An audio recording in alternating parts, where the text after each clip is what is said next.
नमस्कार, जय श्री राम, हर हर महादेव। सबसे पहले क्षमा प्रार्थी हूँ। संजय दीक्षित के सर के समय जो शो हो रहा था, मुझे आधे घंटे में निकलना पड़ा। आप सबको पता है कि किडनी स्टोन की इशू है और इस वक्त फिर वापस दर्द बहुत तेज हुआ था, तो इंजेक्शन लेकर के आया। तो मैं 20-25 मिनट में ही इस शो को निपटा दूंगा, लेकिन सारी बातें मैंने 20-25 मिनट में बता दूंगा। दर्शकों, 91 लाख वोट कटे। बहुत ध्यान से सुनिएगा, 91 लाख वोट कटे। गुरुदेव भाऊ तोरसेकर सर ने मुझे दोपहर में जब फोन किया कि क्या हो रहा है बच्चा, तो उन्होंने जो मुझे समझाया उसके हिसाब से फिर मैं कैलकुलेशन किया, और कैलकुलेशन में अगर 91 लाख मरे हुए voter, duplicate voter, Bangladeshi, Rohingya, फर्जी, ये 100% वोटर को हम वोट करवा दें और एड ऑन वापस करें टोटल वोट में, तो 83.33% का वोट शेयर आ रहा है। लास्ट टाइम भी ये 152 सीट पर अगर आप देखेंगे जहां वोटिंग हुआ है, ऑलमोस्ट 83.50% ही वोटिंग हुई थी। यानी एक बात तय है कि मरे हुए, डुप्लीकेट और जो फर्जी वोटर थे, इनका वोट गायब हो गया, जो पिछली बार टीएमसी को बड़ी जीत दिलाए थे। और फिर भी ये खेल है। तो गुरुदेव का ही विश्लेषण सुनेंगे, मैं कम बोलूंगा। गुरुदेव, चरण स्पर्श प्रणाम। नमस्कार। कैसे देखते हैं आप गुरुजी इस पूरे वोटिंग को?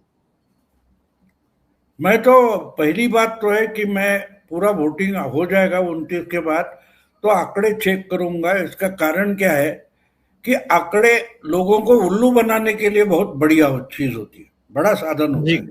मार्क ट्वेन नाम का अंग्रेजी एक बुद्धिमंत विचारवंत है, लेखक है या नहीं अभी जिंदा नहीं है, लेकिन उनका एक बढ़िया कोट मैंने पढ़ा था कि एक सीधा साधा झूठ होता है, हम आम जिंदगी में घर में भी बोल लेते हैं, बच्चों के साथ या रिश्तेदारों के साथ भी। वो सीरियस नहीं होता, एक बिल्कुल डेंजरस झूठ होता है जिससे किसी का ना किसी का नुकसान होता है। लेकिन उससे भी भयंकर अगर झूठ कोई हो तो स्टैटिस्टिक्स, ऐसा मार्क ट्वेन ने कहा है जी। तो इसलिए हम देखते हैं ना कि वही आंकड़े हमारे सामने रखे जाते हैं और योगेंद्र यादव ममता की सुनामी आई ऐसा बोल सकता है, क्योंकि वो सबसे बड़ा झूठ है। स्टैटिस्टिक्स इज वेरी मस्ट झूठ। तो जाने दो, वो इसलिए मैं देखूंगा, क्योंकि मैं एक बात आज बता रहा हूं, अभी दूसरा चरण का वोटिंग बाकी है। एक बात बता दो कि अगर 2021 में टोटल एग्रीगेट वोटर कितने लोगों ने वोट किया है, वो आंकड़ा बोल रहा हूं, परसेंटेज नहीं, प्रतिशत नहीं बोल रहा हूं। 21 में जितने लोगों ने वोटिंग किया है और इस 26 में कितने लोग टोटल वोटिंग को आए हैं, वो अगर हम गिनती करें तो मुझे लगता है कि पिछली बार इतना ही वोट आज हुआ है और 29 को मिलाकर होगा। उसका मतलब ये है कि जो 91 लाख लोगों को हकार दिया है वो बिल्कुल सही है। अब फर्क कहाँ होता है? फर्क वहां होता है कि बोगस आपके चावल आपने लाए, उसमें थोड़ा 150 ग्राम का कचरा मिला दिया है, तो हटा दो, तो कितना बचा है? आप उसको बोलो 150 ग्राम डाल दो, तो आपका 1 किलो पूरा का पूरा 100,000 ग्राम का चावल आपके हाथ में आता है। वरना एक्चुअली आपको दिया गया 1 किलो चावल जिसमें 150 कंकड़ वगैरह 150 ग्राम थे। तो यहां ये चुनाव समझने में आपको वो दिमाग में रखना चाहिए था कि आपके सामने जो 850 ग्राम रखा था उसमें से आपने पकाने के लिए रखा है 800 ग्राम। समझे? आप जो 83% बोल रहे हो ना, 91% को, 92% को आप 80% बोल रहे हो, उसका मतलब ये है कि 5% अपने बाजू में रखा, 50 ग्राम बाजू में रखा है और 80 ग्राम का चावल आप पका रहे हो। तो ये बात है, जितने कट गए वो कंकड़ थे, वो मिट्टी थी, वो कचरा था, वो निकाला गया। अब ये एक बात साफ हो गई। दूसरी बात है, मुझे बोलिए कि 2 महीने से 3 महीने से तमाशा चल रहा है, एसआईआर जिंदा लोगों के नाम काटे गए, ये है वो है। आज एक भी किसी की तकरार कैमरा पर किसने की है किसी बूथ पर कि मेरा नाम कट गया, मैं तो जिंदा हूं, देखो मेरे पास ये सबूत है, मेरे को ये कहने वाले कितने खबरें आई। अगर पूरा मीडिया पिछले 3 महीने से एसआईआर में कटने वाले नामों पर डिबेट कर रहा था, तो आज उनकी जिम्मेदारी बनती है कि जो कोई अभिषेक तिवारी आया है और उसका नाम कटा है, वो तो जिंदा है। इसने पिछली बार भी लोकसभा में, उसके पहले विधानसभा में वोटिंग किया था, लेकिन देखो आज इसका नाम कट गया। ये एक भी खबर मेरे तो नजर में नहीं आई। भाई क्यों नहीं आई? इसका मतलब साफ है कि ये सीधा सीधा झूठ फैलाया जा रहा था कि एसआईआर में गलत नाम काटे गए। ये जो झूठ फैलाया जा रहा था, परोसा जा रहा था, उसको वोटर ने ही साफ कर दिया, झूठ साबित। और ये होने वाला था, अगर यार तुमको या मैंने किसके साथ बोला मुझे मालूम नहीं, लेकिन मैंने बोला वो जो वोट वाइब का जो ये आया था, ओपिनियन पोल आया था। जी वोट मेरे भी यही बोला था। हाँ, तो मैंने बोला था कि मैं डेटा पढ़ता हूं, मैं लोगों को सुनता नहीं, कमेंटेटर को सुनता नहीं, मैं डेटा पढ़ता हूं। जो डेटा निर्जीव होता है, लाइफलेस होता है। अगर डेटा में जो सवाल पूछे गए तो एसआर के बारे में उसमें सवाल था, और 66% ओपिनियन पोल लेने वाले लोग जो है, उनके जो जवाब देने वाले हैं, वो 66% बोल रहे हैं कि एसआर का काम अच्छे तरीके से हुआ, होना ही चाहिए था। उसका मतलब वो 66% साफ साफ ममता दीदी झूठी है ऐसा बोल रहे हैं। ये मैंने बोला था, आपको याद होगा। आज वो साबित हो गया। तो जो वोटिंग परसेंटेज आप देख रहे हो, तो उसमें 66% वोट किसका है ये मुझे समझाने की जरूरत नहीं है। मेरा मानना है कि ये जो है, और मैं तो पिछले 15 दिन से एक बात रिपीटेड बोल रहा हूं कि ममता ट्रिपल फिगर में नहीं जाएगी, 100 के नीचे रहेगी। अब मुझे इंटरेस्ट 4 तारीख में इसमें है कि वो 100 के नीचे रहती है, 50 के नीचे रहती है। जो मैंने बिहार के बारे में भी बोला था, बिहार का एग्जिट पोल आया था, और उसके बाद मैंने बोला था कि मुझे इंटरेस्ट इसमें कि तेजस्वी यादव 50 के नीचे आता है कि नहीं। तो वो तो 25 पर आ गया, 50 के भी नीचे आ गया। महाराष्ट्र में भी मैंने वही बोला था कि महाविकास आघाड़ी जो है वो 100 के नीचे रहेगी, इसकी मुझे गारंटी है, ज्यादा से ज्यादा 100, लेकिन 100 क्रॉस नहीं करेंगे। लेकिन ये तो 50 के भी नीचे आ गए। तो वो रिपीट होते जा रहा है, बिल्कुल रिपीट होते जा रहा है। और इसलिए जो कुछ आज के आंकड़े हैं ना, वो मुझे साफ साफ बता रहे हैं कि ये सुनामी है।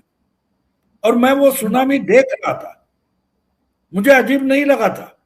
मैं जो जो वीडियो, बंगाल के वीडियो देख रहा था, तो मैं लोगों के चेहरे पढ़ रहा था, मैं लोगों की आंखें पढ़ रहा था जी, मैं उनकी खामोशी सुन रहा था।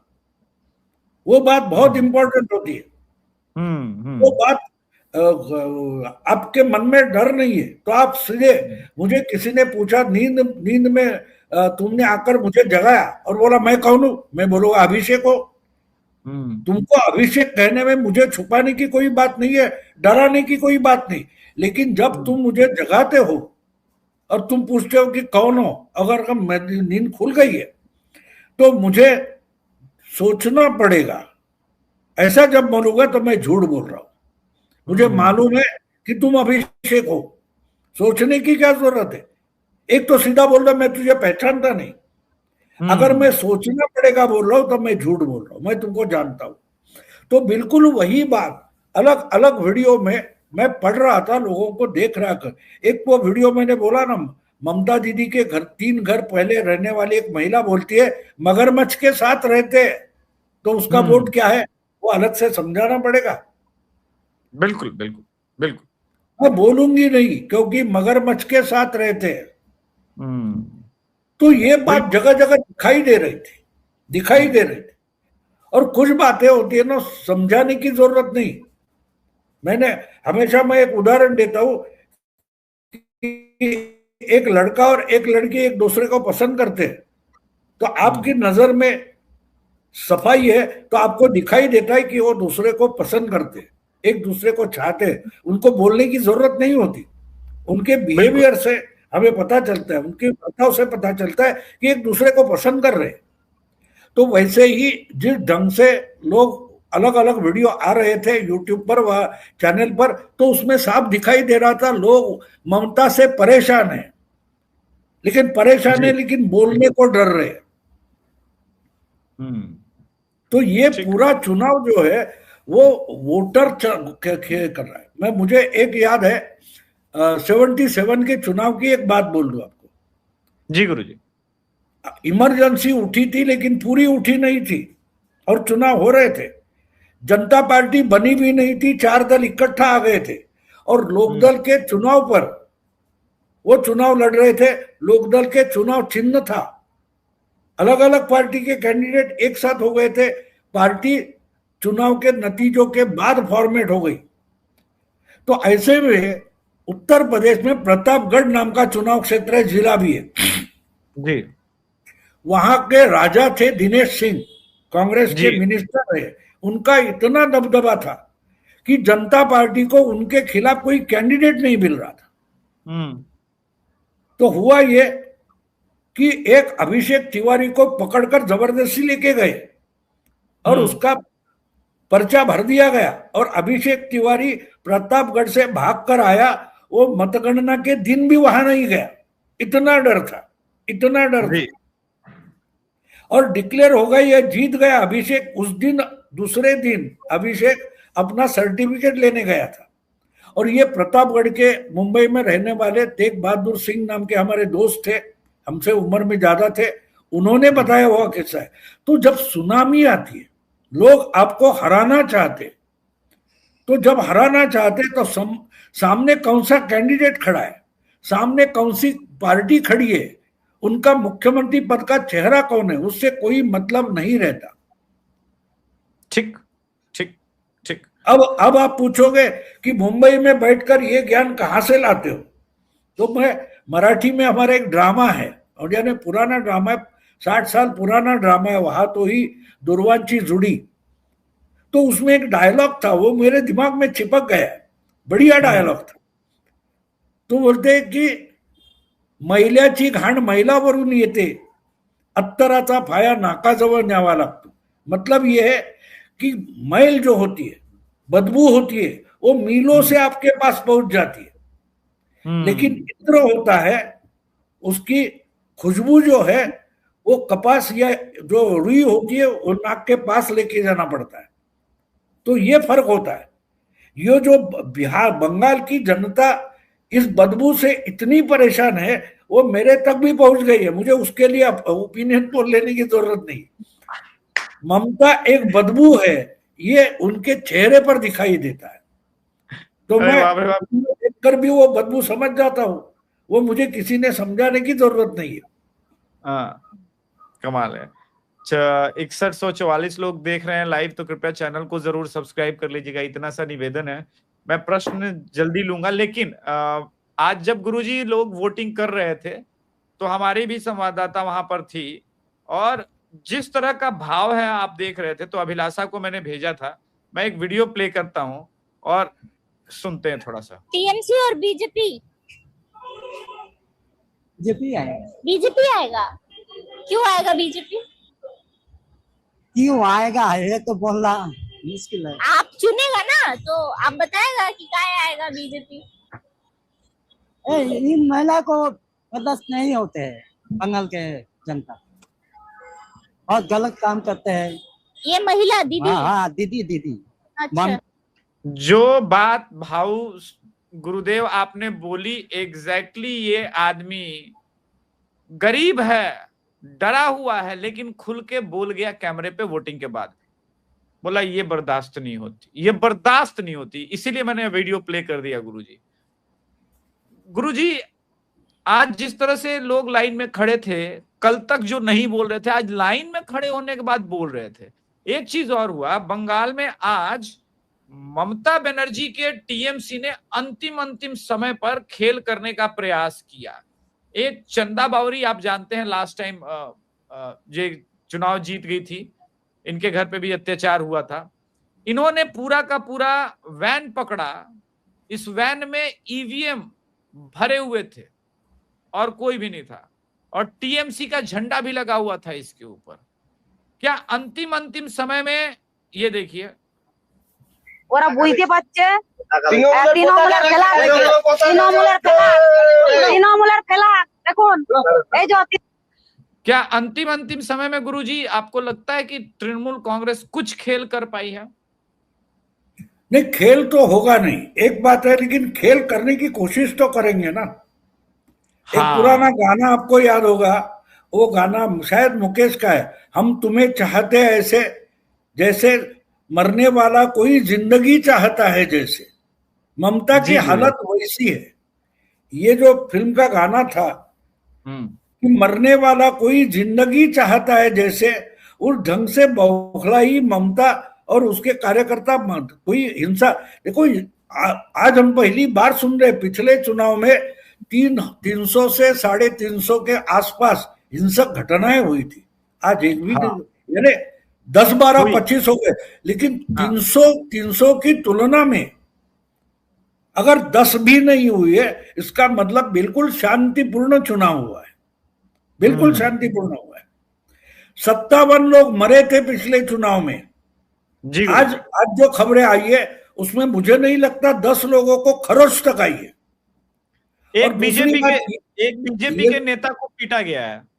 हाँ, वो तो एक ठीक है ना, वही तो बोल रहा हूं कि 10 होते तो भी मैं बोलता तो इग्नोर करो। 350 में 10 क्या है, 3% भी नहीं होता। 3%। ये जो आप बोल रहे थे ना, तो एक बात और होती है कि जो बोल रहा है वोटिंग के बाद, तो क्या बोल रहा है वो समझो कि उसके आसपास कोई सुनने वाला नहीं है, डराने वाला नहीं, क्योंकि वोटिंग बूथ से 100 किलोमीटर दूर तक पुलिस भी रहेगी बंगाल की, बाकी अंदर सब सीआरपीएफ। इधर मुझे डराने वाला कोई नहीं है, तो मैं डरूं क्यों? मैं जो दिल की बात है बोल ले रहा हूं, वो डरा नहीं है, क्योंकि उसको डराने वाला आसपास कोई नहीं है। तो इससे पता चलता है, और इसलिए मैं बोल रहा हूं ना कि मुझे लगता है कि सुनामी आ रही है, सुनामी आ रही है।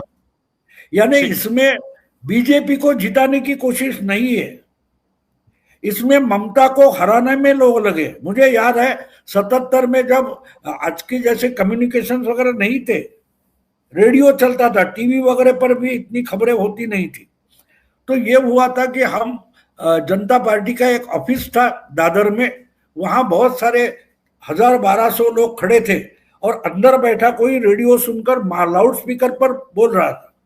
रेडियो भी हर लोगों के पास इतने नहीं थे, तो रास्ते पर जाने वालों को खबर कहां से मिलेगी?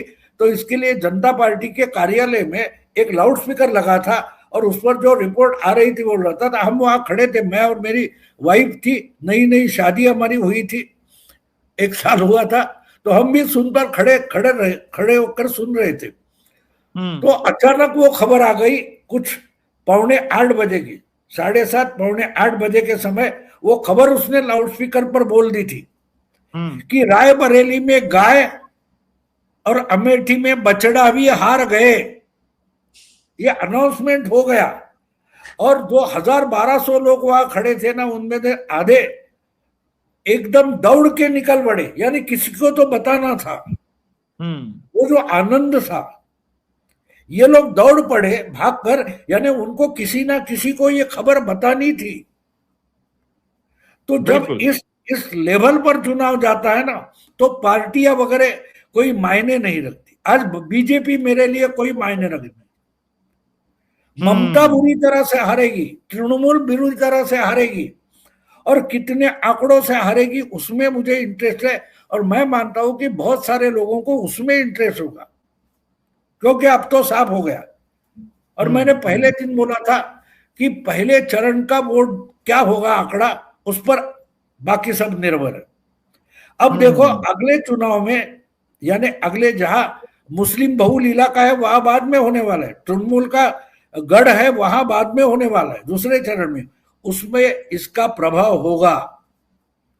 बीजेपी को अगर 80 वोट मिलने वाले थे, तो वो 4-6 दिन के बाद 90 मिलेंगे, क्योंकि वो डर निकल गया। पहले राउंड में अगर 90% लोग वोट कर रहे हैं तो मानो डर साफ हो गया। आपको मास्क लगाने की जरूरत नहीं है, आपको सोशल डिस्टेंस रखने की जरूरत नहीं है, आपको टीका लगाने की जरूरत नहीं, कोरोना खत्म। समझे? कोरोना ये वोटिंग परसेंटेज है ना, इसने लॉकडाउन उठा दिया है बंगाल का, पॉलिटिकल लॉकडाउन उठ गया। आज का टेक अवे है कि ये वोटिंग परसेंटेज ने बंगाल का लॉकडाउन हटा दिया। और किस प्रकार से ममता बनर्जी को ये कर रहे हैं, तो कुछ प्रश्न ज्यादा आ गए हैं, मैं फटाफट ले लेता हूं, ज्यादा नहीं ले पाऊंगा, मेरी तबीयत बहुत खराब है तो मैं जल्दी जाऊंगा, लेकिन इंपॉर्टेंट प्रश्न ले रहा हूं। Can't remain over confident eight same happened in 2024। नहीं, गुरुदेव ने 2024 को लेकर के क्लियरली बोला कि अब की बार 400 पार, और जो कंफ्यूजन थे गठबंधन के और जो बीजेपी का वोटर रिलैक्स हुआ वो कारण था। देखिए, दोनों अलग अलग चीजें हैं। यहां जनता बोल रही है कि आई रिजेक्ट ममता बनर्जी। ठीक है, क्या ईवीएम घपला किया टीएमसी? नहीं हो पाया, वो एक जगह का ये है। ठीक है, ये इंपॉर्टेंट क्वेश्चन है। 6 करोड़ 83 लाख वोटर है, 90% पोल हुआ, मतलब 6 करोड़ 83 लाख लोगों ने वोट किया। 90 लाख फर्जी वोटर अगर ऐड कर देंगे तो एज्यूम करेंगे तो टीएमसी सारे वोट लेती, तब 90% से ज्यादा होना चाहिए 2021 में। नहीं, आप समझे नहीं। गुरुदेव जी ने मुझे आज दोपहर में एक्सप्लेन किया कि पहले 100 वोट था, तो 100 वोट का 82% वोट हुआ, अभी 90 वोट है, 90 वोट का ये 90% है, 92% है। तो आपको थोड़ा प्रतिशत समझना पड़ेगा। गुरुजी, आपकी इस पर टिप्पणी, जो लोगों में कंफ्यूजन है वोटिंग कैसे हुआ और क्यों इतना बढ़ा? नहीं, बात साफ है, डर निकल गया, वो तो मैंने बोला ना। सीआरपीएफ ने पिछले 1-1.5 हफ्ते से 10 दिन से गांव गांव घूमकर बस्ती बस्ती जाकर बोला है डरने की कोई जरूरत नहीं है, हमारा नंबर लेके रखो, हमने यहाँ छावनी डाली है, हम कहीं नहीं जा रहे, हम काउंटिंग के बाद भी यहीं रहेंगे, ये जो विश्वास दिया है। अब देखो, आज जहां वोटिंग हुआ है वहां का जो सीआरपीएफ है वो दूसरी कहीं जाने वाला नहीं, वो वही रहने वाला है, वही रहने वाला है। और उसका भी कारण मैं बता दूं, ये पोस्ट पोल वायलेंस के लिए नहीं है, ये जो सीआरपीएफ इतनी बड़ी संख्या में बंगाल में लाया गया है वो लोगों को बचाने के लिए नहीं, लोगों से टीएमसी वालों को बचाने के लिए, ये समझ लो। आपको लगता है कि रिजल्ट के बाद बीजेपी के वोटर क्रोध में टीएमसी वालों को ठोक सकते हैं, ठुकाई कर सकते हैं? बीजेपी के वोटर नहीं, वोटर, हाँ, वोटर बदला ले रहा है, उसका फायदा बीजेपी को मिलेगा। ये वोटर बीजेपी का नहीं है, वो एंटी टीएमसी है। और जिन टीएमसी वालों ने आपको परेशान किया है उसको लोग छोड़ना नहीं चाहेंगे, छोड़ना नहीं चाहेंगे। बोले भाड़ में जाए बीजेपी या बीजेपी सरकार, हमको बदला लेना था, हमने इनको हराया है। और यही त्रिपुरा में हुआ था, मैं कोई हवा में बात नहीं कर रहा हूं। आपको याद होगा त्रिपुरा में बीजेपी के जीतने के बाद कम्युनिस्ट पार्टी, मार्क्सिस्ट वगैरह के कार्यालय जलाए गए थे। तो बंगाल में ये होगा। मोटा भाई अमित शाह ने ये ताड़ा है, जाना है, समझा है, और इसलिए तो बोल नहीं रहे, लेकिन एक्चुअली उन्होंने टीएमसी वालों को बचाने के लिए सीआरपीएफ लाया है। जो इतनी करप्ट बंगाल की पुलिस है ना, वो पुलिस को भी लोग मार सकते हैं, ये मोटा भाई जानते हैं। इसलिए ममता के इशारे पर चलने वाला प्रशासन, पुलिस और टीएमसी के गुंडे, इनको बचाने के लिए ये 15 दिन आगे रहेंगे। जब तक बीजेपी की सरकार आकर शासन अपने हाथ में लेकर शांति प्रस्थापित नहीं करेंगी, तब तक सीआरपीएफ उधर रहेगी, ये समझो आप। जी, thank you sir super chat के लिए। SIR will be the biggest plunder of BJP in West Bengal. नहीं, आपको लग रहा है कि SIR ब्लंडर है, हम भी ग्राउंड पर हैं, अभिलाषा भी है, आशुतोष पांडे को भी मैंने भेजा है। वो जो कॉन्फिडेंस है, और पहली बार आज वोट करने के टाइम में जो लोग नहीं भी बोल रहे थे, आज लाइन में आने के बाद वो कम्युनिकेशन थी, वो कॉन्फिडेंस था और वोट बोल रहे थे। भाऊ सर को प्रणाम, आपका विश्लेषण अद्भुत है। मैं 60 साल का हूं, लेकिन 2019 से आपको सुन रहा हूं। कुछ बीजेपी के नेताओं पर हमला हुआ, क्या ये सही है और क्यों?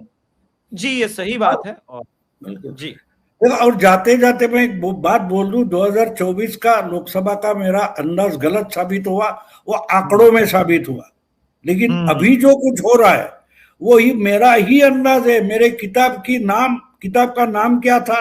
अश्वमेध।